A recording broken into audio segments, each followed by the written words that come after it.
안녕하십니까. 김강욱 노무사입니다. 오늘은 근로기준법 알자 제5회차 강의로서 주제는 인사처분 정당성 판단입니다. 우리 기업에서는 여러 가지 다양한 유형의 인사처분이 행해지고 있죠. 그러므로 이런 인사처분을 둘러싸고 가끔 분쟁이 일어나는데 이러한 인사처분의 정당성 요건을 판단해보고 거기에 대해서 노사가 어떻게 적용하고 이해해야 할 것인지 이 점들을 좀 살펴보도록 하겠습니다. 네, 교재 52페이지에 보시면 인사처분의 이의에 대해서부터 설명하고 있습니다. 인사처분이란 기업의 활동을 계속적으로 유지하기 위해서 노동력을 재배치하는 또는 수급을 조절하는 그런 사용자의 의사결정에 따른 노무지휘권 행사의 일환이라고 표현합니다. 그러므로 기업이 하나의 어떤 조직으로서 움직이는 이상 본질적으로 반드시 있어야 하는 그러한 처분이라고 볼 수 있는 것이죠. 필요 불가결한 처분이다 이렇게도 표현합니다. 이런 인사처분의 유형에는 어떤 게 있습니까? 배치 전환, 전직 전보, 전출, 또 전적이라는 게 있고요. 인사고과라든가 또 승진, 또 휴직이나 복직, 직위해제, 대기 발령, 또 심할서 제출 뭐 이런 것들도 다 인사처분의 내용에 들어갈 수 있겠습니다. 그래서 이런 다양한 그 인사처분들이 정당한가 안 한가 제일 중요한 기준은 우리 회사의 취업규칙에서 어떻게 정하고 있는가 하는 것입니다. 그래서 취업규칙에서 이 점을 미리 잘 정해놓으면 사실 그 분쟁이 거의 일어나지도 않고 혹시 서로 간의 의견이 다르다고 할 때라도 쉽게 그 취업규칙을 잘 해석하게 되면 해결할 수 있으니까 아주 합리적으로 진행할 수 있을 겁니다. 근데 이 취업규칙에 이런 걸 제대로 마련해 놓지 않다 보면 이제 여러 가지로 복잡한 문제들이 발생할 가능성도 있다는 것이죠. 그래서 이미 우리가 제4회차 강의에서 들었듯이 그러한 취업규칙을 만들 때 사용자가 행해가는 이러한 인사처분의 다양한 유형들을 잘 정리하셔서 어떤 정당성 요건에 따라서 어떤 절차에 따라서 진행되고 그 효력은 어떠한 것인가 하는 점에 대해서 잘 규정해 놓았다면 크게 어려울 것은 없을 것 같습니다. 그래서 오늘 가정은 우리 취업규칙에 그런 규정들이 이제 마련되어 있다고 보고 몇 가지 유형들에서 자주 그 법적인 분쟁이 일어나는 유형들에 대해서 우리 대법원들이 판례가 그동안에 어떻게 판단해 왔는가 하는 그런 기준과 원칙들을 한번 정리해 보려고 하는 것입니다. 그래서 이 부분에 대한 그 판례 해부가 뒤에 나오는데 이게 굉장히 이제 중요한 판례들이 많이 있으니까 그런 기준과 원칙들은 그냥 빠짐없이 다 기억을 하셔야 될 겁니다. 특히 우리 인사노무 담당자들 또 노무사 수험생들은 거기 나오는 판례 해부 정도는 완전히 자기 것으로 만들고 있으면 이 인사처분에 대한 어떤 법적 판단을 하는 데는 크게 어려움이 없을 것으로 보아집니다. 우리 판례는 대표적인 그 인사처분에 대한 견해는 이것은 그 사용자에게 인정되는 고유한 권한이다 이런 표현을 씁니다. 이 고유한 권한 뭐 이렇게 표현하니까 이건 뭐 굉장히 막강한 권한이죠. 그래서 사용자가 정당성 요건을 침해하지만 않는다면 기업의 경영을 위해서 필요한 그러한 고유한 권한으로서 사용자의 재량권을 인정해 준다. 사용자의 재량권을 인정해 준다. 이것이 그 인사처분에 있어서 굉장히 중요한 특징이라고 볼 수 있겠습니다. 자, 그렇지만 여기 사용자의 그 인사처분의 재량을 인정한다 하더라도 그것이 권리남용이 된다거나 어떤 위법적인 요소가 있다거나 뭐 단체 협약을 위반한다거나 이렇게 된다면 그 정당성은 부정될 수밖에 없겠죠. 그래서 우리 근로기준법 23조에서는 포괄적으로 이런 표현을 씁니다. 사용자는 근로자에게 정당한 이유 없이 해고, 휴직, 정직, 전직, 감봉 그 밖에 징벌을 하지 못한다 이렇게 규정했는데 여기 언론 보면은 징벌을 하지 못한다고 해서 이 23조 규정이 징계만 해당하는 거다, 해고에만 해당하는 거다 이렇게 해석할 수도 있지만 잘 보시면 거기 휴직, 전직 이런 것은 분명히 인사처분의 유형 아니겠습니까? 그러니까 이 근로기준법 23조는 단순히 징계나 해고 이것만 의미하는 것이 아니라 일반적인 사용자의 고유한 권한들 인사처분에 대해서도 이 규정이 적용되고 그 규정에서 적용되는 제일 중요한 요건이 무엇입니까? 방금 보셨듯이 정당한 이유 없이 그러니까 이 정당한 이유가 없는 그러한 인사처분, 징계처분, 해고 이런 것은 안 된다라고 하는 취지라는 점으로 해석해야 되겠습니다. 그래서 이번 5회차 강의에서는 주로 인사처분 쪽에 중점을 두고 그 인사처분이 정당한 이유가 있다, 즉 정당성이 인정된다 라고 볼 수 있는 그러한 법적인 기준들이 뭔가 이것을 정리해 두시면 된다는 것입니다. 자, 그러면 이제 인사처분의 유형들에 따라서 한번 그 정당성 요건들이 어떻게 판단되고 있는지 이건 주로 대법원 판례에서 규정하는 겁니다. 금방 보셨듯이 근로기준법 23조 1항밖에 인사처분의 정당성에 대해서는 규정하는 게 근로기준법에는 없습니다. 그러니까 요 한 줄 가지고 정당하다 안 하다 판단하기 어렵지 않겠습니까? 그러니까 이럴 때는 이제 우리 대법원 판례가 그동안에 어떻게 축적되어 왔는가, 어떤 판단을 내려왔는가, 네, 이것을 살펴보는 것이 이제 중요하다고 보겠습니다. 자, 그러면 인사처분의 유형별 정당성을 하나씩 살펴보시죠. 가장 많이 일어나는 인사처분으로서 보이는 그 전직 전보, 여기에 관련된 대법원 판례들을 기준으로 말씀을 드리겠습니다. 전직 전보라고 하는 것은 배치 전환이라고 해서 처음에 약속됐던 어떤 업무의 내용이나 또 업무를 수행하는 장소 이런 것에 변경을 가져오는 이것을 전직 전보라고 일반적으로 말하고 있습니다. 더 까다롭게 말을 해서 아예 그 지역적으로 근무 장소를 옮기는 때는 뭐 전근을 했다 뭐 이렇게도 표현을 하고요. 본사 기업에서 자회사 쪽으로 일종의 파견 근무를 하러 가는 경우, 이거는 파견법상의 파견이 아니고 우리 회사의 필요상, 업무상 필요상 우리 본사에서 우리 자회사로 출근을 하게 하고 대신에 봉급은 본사가 주거나 그 자회사가 부담하게 하는 이제 이런 방식을 말하는데, 이거를 이 노동법상 용어에는 우리 한국 노동법에는 이 말이 없습니다만 일본에서는 이것을 전출이라고 표현을 합니다. 그래서 이 전출이라고 하는 것은 일종의 파견하고 비슷하게 보이는 건데, 그러나 이것은 파견 근로자에 해당하는 파견보호법상의 파견은 아니라는 거, 그런 점을 알아두시면 되겠습니다. 그래서 전근 또는 전출 이런 표현들을 쓰는 그러한 인사처분도 있다고 하는 것입니다. 어쨌거나 이런 그 인사처분들을 근로자들의 입장에서 바라보게 된다면 자기가 처음에 수행하고 있던 그 업무의 내용 또는 장소가 이제 변경되는 부분이 있기 때문에 어떤 경우에는 그것이 불리하다고 느낄 수도 있는 것이죠. 그렇지만 기업에서 그러한 인사처분을 하는 이유는 무엇입니까? 바로 제일 중요한 이유가 업무상의 필요성 때문이죠. 바로 적재적소의 원리라는 이것에 따라서 우리 기업이 업무상 필요로 하는 거기에 따라서 근로자들을 적재적소에 배치해주는, 배치 전환을 해주는 이러한 것이니까 그러한 업무상 필요가 인정된다면 이것은 사용자에게 상당한 재량을 인정할 수밖에 없다는 점을 기억하실 필요가 있겠습니다. 그래서 전직 전보 처분, 이것이 권리 남용에 해당하지 않는 한 업무상 필요가 있다면 이것은 사용자의 재량에 해당한다라고 보는 것이 우리 대법원 판례의 일반적인 기준이라는 것을 기억하시면 되겠습니다. 자, 그러면 그런 전직 전보 처분이 어떤 경우에 권리 남용으로 인정됩니까?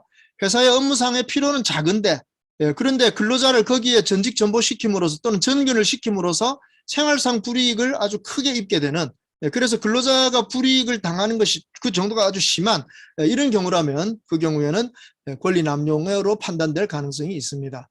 근로자하고 꼭 협의해야 될까요? 네, 협의하면 좋지만 뭐 협의 안 했다고 해서 그것이 바로 권리 남용이다 이렇게 보지는 않습니다. 왜냐하면 이 인사처분 자체에 사용자의 재량이 인정돼야 되니까 협의가 꼭 필수적인 것은 아니지만 만약 협의를 했다면 사용자의 권리 남용이 아니라는 쪽에 강한 그 효과가 올 수 있겠죠. 자, 어쨌든 이러한 적재적소의 원칙에 따라서 업무상의 필요에 따라서 그러한 인사처분을 했다면 우리 근로자들은 대부분의 경우 거기에 따라서 이제 근무를 할 수밖에 없습니다. 그래서 이것이 인사처분권이 아까 노무지휘권의 일환이라고 표현했지 않습니까? 그러니까 사용자의 노무지휘권이 인정된다고 한다면 근로자들은 정당한 노무지휘권에 따른다고 약속을 했기 때문에 그러한 인사처분에도 따르게 될 것입니다. 다만 부당 노동 행위가 된다든가 권리 남용에 해당한다든가 이럴 경우에는 그것을 따르지 않아도 나중에 그것이 징계 사유가 되거나 근로자에게 불이익한 어떤 처분을 할 수 있는 이유는 되지는 않을 것입니다. 그러므로 전직 전보 처분이 무효가 아닌 정당한 것일 때 근로자는 일단 거기에 따라야 한다 하는 이런 원칙들을 잘 기억하시면은 서로 간에 큰 분란은 없을 것이라고 봐집니다. 뭐 이런 경우는 생각할 수 있죠. 어떤 근로자가 뜻밖의 생각지도 않게 갑자기 어떤 전직 전보를 당하는 이런 경우 있습니다. 그럼 기분이 안 좋잖아요. 네, 그래서 그걸 이제 항의하는 뜻으로 며칠 출근 안 할 때가 있죠. 그럼 기업에서 이거 무단결근했네, 여기에 대해서 징계를 하자. 네, 이러는 거는 별로 합리적이지 못합니다. 별로 바람직하지 못합니다. 네, 그런 거는 뭐 인간적으로 이해를 하셔야 되니까 이유를 알아보시고 근로자가 어떤 불만이 있어서 어떤 어려움이 있어서 그런 행동을 한 거라면 좀 다독거리고 서로 잘 좀 협의를 해서 해결하셔야지, 그걸 법적으로 야, 너 무단결근했잖아, 너 거기에 대한 책임을 져, 이렇게 한다면 그건 결국 이제 아주 사태가 악화되는 이런 경우를 많이 볼 수 있죠. 그래서 특히 어떤 사용자들은 고의적으로 그렇게 무단결근할 거를 딱 예상하고 전직 정보를 때릴 때가 있잖아요. 그건 뭐 틀림없는 권리 남용이고 부당한 전직 정보가 될 겁니다. 그래서 그런 경우가 이제 법에서 많이 다뤄지는데, 바로 그런 것을 판단할 때 우리 대법원 판단 기준은 일단 전직 정보는 사용자의 재량권이 있다, 업무상 필요가 있다면 이건 정당하다고 인정한다, 이렇게 규정하고 있습니다. 다만 권리 남용이 되어서는 안 되니까 근로자가 입게 되는 생활상의 불이익이 너무 크면 그것은 권리 남용이 될 수 있다. 그런데 일본이나 우리나라 판례를 잘 분석해 보면 이 생활상의 불이익, 근로자의 생활상의 불이익을 그렇게 크게 많이 인정하지는 않는 것 같습니다. 뭐 통근 시간이 되게 길어졌다, 뭐 이런 아주 특별한 경우, 그 다음에 신혼부부인데 여기를 서로 떼어놓는 이런 식으로 주말 부부를 만들어버리는 이런 식의 이제 전직 정보는 그거는 좀 권리 남용에 해당한다라고 판단되는 예는 볼 수 있지만 그 밖에 그렇게 쉽게 생활상의 불이익을 인정하지는 않는 것 같습니다. 그래서 이런 면들을 좀 잘 생각하셔서 우리 근로자들이 조금은 불편을 느끼더라도 그런 업무상의 필요 때문에 전직 정보가 이루어진 것이라면 정당한 인사처분으로서 받아들이는 것이 가장 합리적인 태도가 아니겠는가, 이렇게 생각을 하겠습니다. 자, 그 다음에 54페이지에 가시면 전적이라고 하는 게 있죠. 전적은 그 한문을 잘 보시면 적을 바꾼다 이런 말이죠. 그러니까 하나의 기업에서 완전히 다른 기업으로 바꾸는 것입니다. 이거는 전에 근무하던 기업에서 퇴사하고 새로운 기업으로 입사하는 거나 똑같은 것입니다. 그러니까 당연히 근로자의 동의가 있어야 되겠죠. 이쪽 종전기업에서 퇴사한다는 것 자체가 뭐 해고인지 사직인지 뭔지는 몰라도 어쨌든 그것은 근로자의 의사가 합치가 되어야만 가능한 거니까 사용자가 일방적으로 전적시키지는 못합니다. 근데 현실적인 문제는 이겁니다. 우리나라에서 주로 이 그룹이라고 표현하는 여러 기업들이 하나의 그룹을 형성하고 있을 때 이런 그룹 내에서 기업 간에 전적시키는 경우가 아주 아무렇지가 않게 이루어지는 경우가 있습니다. 그래서 이것은 원칙적으로 근로자의 동의가 있어야 된다 하는 것이 전적에 대한 대법원 판례의 기준입니다. 다만 그런 그룹 내 전적에 있어서는 이것이 하나의 관행으로서 받아들여지고 있고, 근로자들이 누구나 입사할 때부터 내가 우리 그룹 내의 기업에서는 언제든지 전적을 할 수가 있다, 전적을 당할 수가 있다 하는 것을 인식하고 있는 이런 상황에서 별로 큰 항의가 없다면 그것은 정당성을 인정할 수 있다라고 보고 있습니다. 그래서 우리나라 기업의 특수한 형태로서의 그 기업 집단 간에 있어서, 그래서 그 동일 그룹 내에 있는 기업들 사이에서 전적이 일어날 때 이것은 일단 그것이 관행으로 형성되어 있거나 근로자들이 거기에 대한 동의를 무의식적으로나 또는 그 어떤 규정상에 있어서 인정을 받는 경우라면 그것은 정당성을 인정받을 수 있습니다. 그래서 많은 기업들, 이런 대기업들의 경우에는 지역규칙에서 언제든지 그런 그룹 내의 기업 간에 전적을 할 수 있다라고 하는 규정을 지역규칙에다가 이렇게 규정을 해두거나 또는 근로계약서에 그것을 명확하게 표시해두는 이런 경우도 있습니다. 그래서 그런 표시할 때 보면은 이렇죠. 전적할 수 있는 그 기업 이름, 그다음에 전적을 했을 때의 근로조건, 동등한 처우를 보장한다라든가, 그다음에 계속 근로연수를 인정해준다.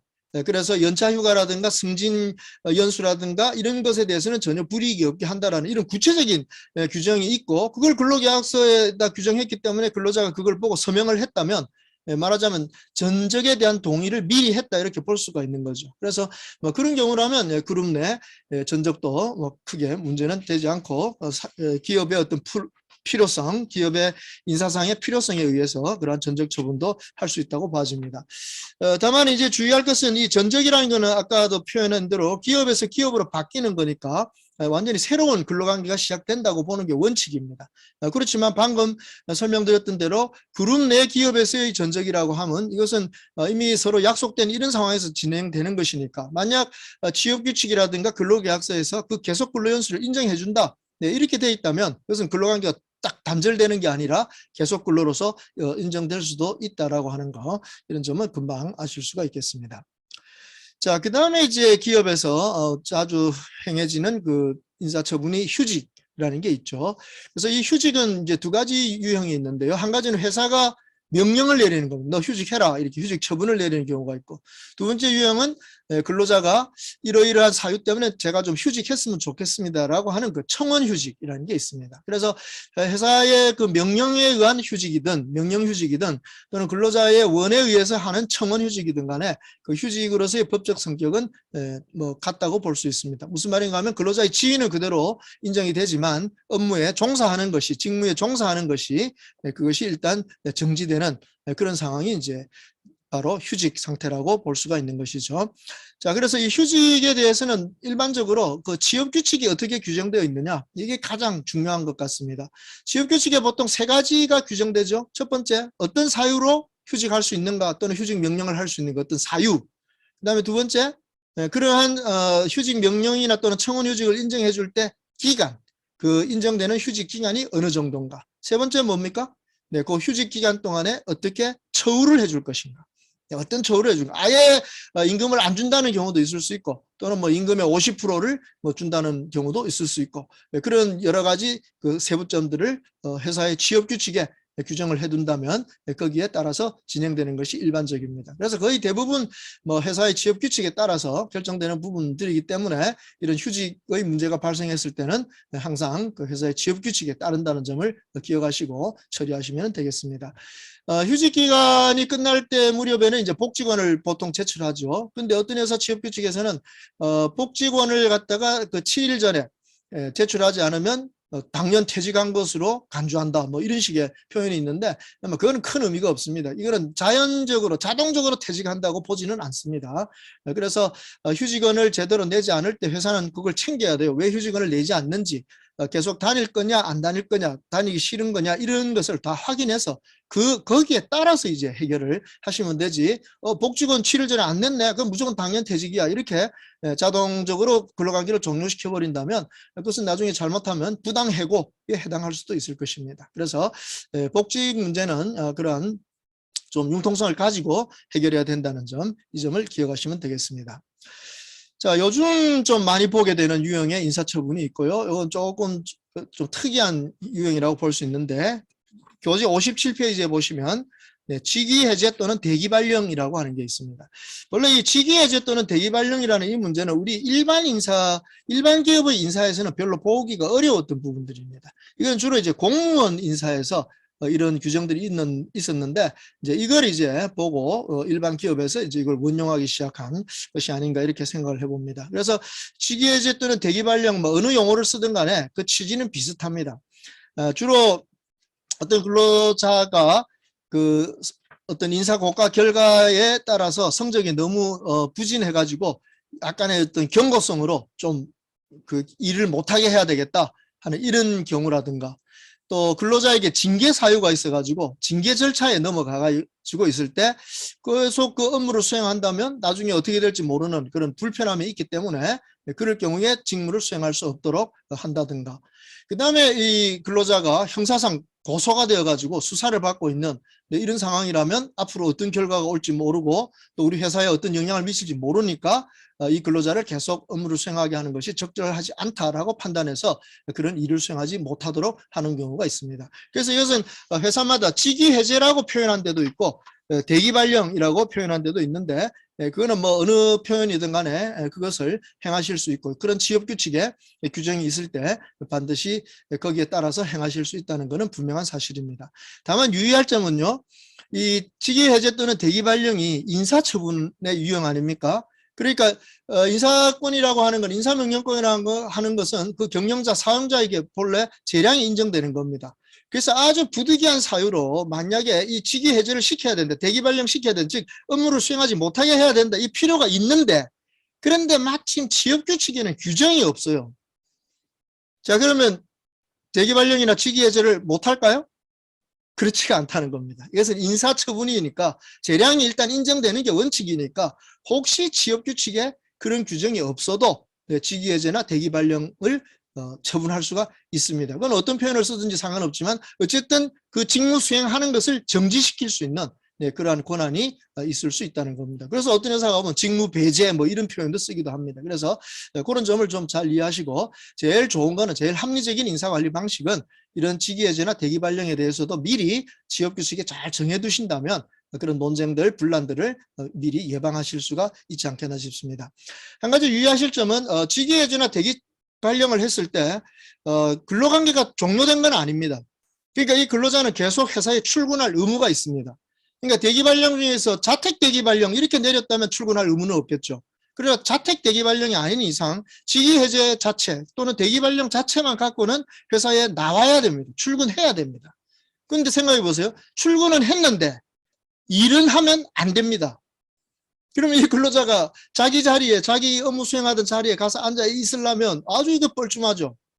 아주 또 곤란하고 그 앉은 자리에서 또 어쩌면 또 어부에 손을 댈 수도 있는 이런 상황도 발생할 수 있지 않겠습니까? 그러니까 우리 회사가 조심하실 것은 만약 직위해제나 대기발령 이런 제도를 활용하시겠다라고 생각하고 그걸 취업규칙에 규정하셨다면 바로 그 직위해제 발령이나 대기처분, 대기발령을 받은 분들이 회사에 출근해서 있을 곳, 머물 곳을 별도로 장소를 정해줘야 되는 겁니다. 근데 어떤 일이 있었습니까? 그런 장소를 안 정해주다 보니까 그 대기 발령자를 갖다가 그 화장실 입구 그 복도에다가 그냥 책상 하나 의자 하나 던져놓고 거기 앉아서 대기하라고 네, 이렇게 하니까 네, 이거는 뭐 있을 수 없는 일이죠. 그거는 바로 인권 침해에 해당하는 그런 내용이 되겠습니다. 네, 그런 회사의 모습을 본다면 사용자는 어떻게 생각할지 모르겠지만 다른 근로자들이 그 입장을 보고 어떻게 느끼겠습니까? 정말 모멸감을 같이 느끼게 되고 회사에 대해서 아주 원망하는 마음이 커질 겁니다. 정말 사용자들 이런 거 조심하셔야 됩니다. 대기 발령이나 이 직위 해제가 사용자 인사명령권 재량이 있다라고 했죠. 그걸 만약 하시려면 반드시 그런 필요한 조치들, 별도로 그런 대기 발령자들이 회사에 나와서 머물 수 있는 곳 이런 것을 마련해 주셔야 됩니다. 그래서 거기에서 어떤 그 독서 수업을 시킨다든가 어떤 레포트를 작성하도록 한다든가 그런 프로젝트를 줘가지고 그 기간 동안이라도 자기 개발을 좀 할 수 있는 어떤 회사에 기여할 수 있는 어떤 일을 할 수 있는 그런 기회를 주시는 것이 그게 더 훨씬 합리적이지 않겠습니까? 그 멀쩡한 분들을 갖다가 복도에 그냥 그렇게 앉혀놓는다는 거 이건 정말 상상도 할 수 없는 일인데 실제로 뭐 그런 일이 벌어졌다고 하니 정말 기가 막힙니다. 그것도 대기업에서 그렇다고 하니 정말 이게 우리나라 직장의 룰이 얼마나 잘못됐는지 금방 알 수 있는 부분입니다. 이런 부분들은 속히 개선해 주시고 자, 이 대기 발령이나 또는 직위 해제와 같은 이런 인사처분을 하실 계획이 있고 그것이 취업규칙에 규정되어 있다면 그러한 조치가 취해졌을 때 실제로 취해졌을 때 그 대상 근로자들을 어떻게 관리할 것인가 이 점에 대해서도 신경 써주시기 바랍니다. 자, 여기까지 요즘 우리가 자주 볼 수 있는 그 인사처분의 정당성 기준들에 대해서 쭉 말씀을 드렸고요. 나중에 그 70쪽에 가셔서 판례부 22번부터 63번까지 잘 보시면 여기 다양하게 살펴보았던 그 각종의 인사처분의 유형들에 대한 법적인 그 정당성 판단 기준들이 잘 정리되어 있습니다. 다시 말씀드리지만 이건 매우 중요한 판례들이니까 우리 실무자들 특히 이거 완벽하게 숙지하셔야 되고 노무사 수험생들도 잘 기억하시기 바랍니다. 거기 이렇게 해서 오늘 5회차 강의 인사처분의 정당성 판단에 대한 강의를 마치도록 하겠습니다. 다음 6회차 징계처분에 관해서 말씀드릴 때 다시 뵙도록 하겠습니다. 감사합니다.